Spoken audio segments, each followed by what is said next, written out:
I'm Mike Yeager. I'm here at Amelia Island 2013. I'm holding down my most recent restoration, XP819. This is an experimental rear-engine Corvette done by Frank Winchell of the Chevrolet Engineering Group in 1964.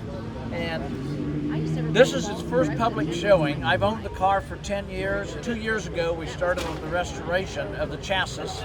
The chassis is done, it's drivable, and it was supposed to be here at Amelia Island last year, but anybody that knows anything about restorations knows that schedules are not followed by the restoration process. So this year we made it with the chassis.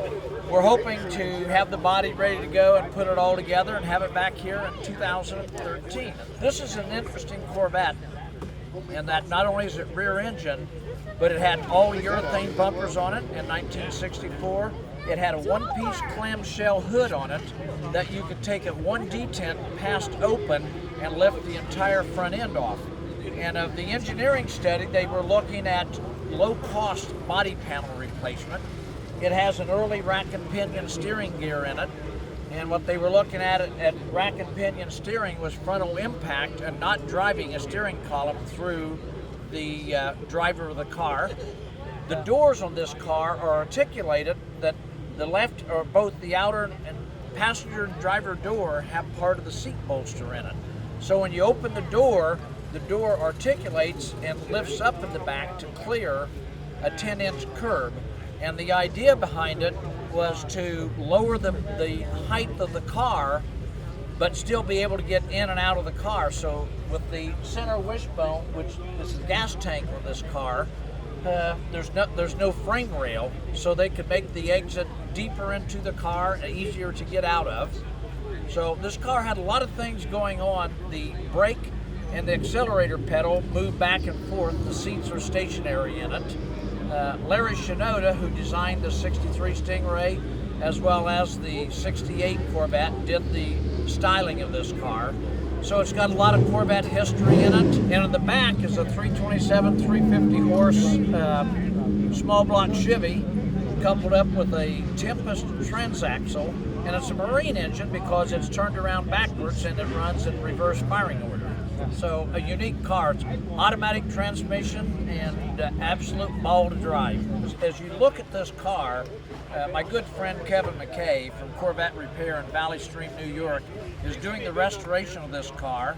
He did my 68 Corvette that ran at Le Mans and finished first in class in 1972, and has helped me with several of the cars in my collection. So I was really privileged to be able to turn a significant car like this over to a guy that's going to make it look like it should look, like it deserves to look. Basically, it was actually a real challenge trying to do this kind of restoration because this is one of one.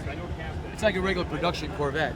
So we're really up for a challenge here. But I would say that after 20 years of doing it, restoration on a professional level with my staff, this by far was the most pin in the butt restoration we've ever done in our entire lives. It really was.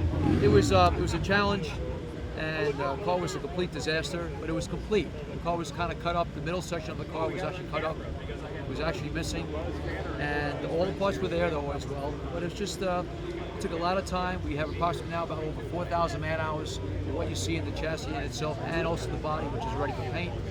And the next level is to just put the car together maybe a year or two from now, because I feel that as an educational point of view, it would be nice just to show it as is and let people see the inner workings of what the engineers were doing back in Chevrolet back in 1964.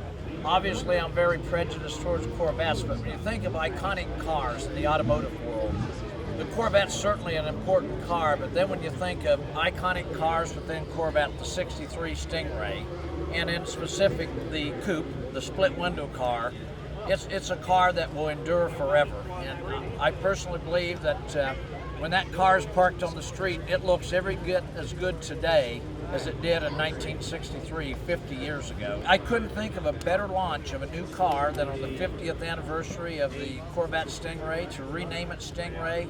I think dollar for dollar engineering, styling, quality, you can't beat a Corvette.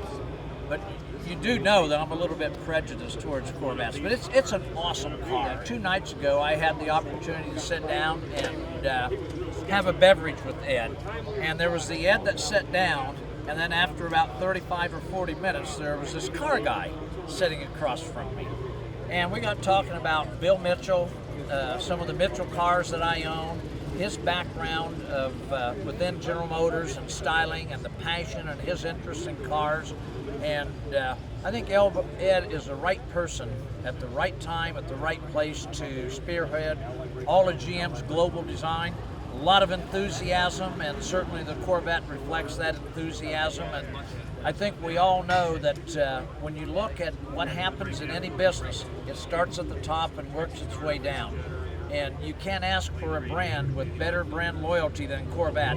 And if you have someone at the design side at the very top that's every bit as enthusiastic as the engineers are and the designers, you're going to come out with a product that's just over the top. And I think that Chevrolet and General Motors have done that with the 2014 Corvette.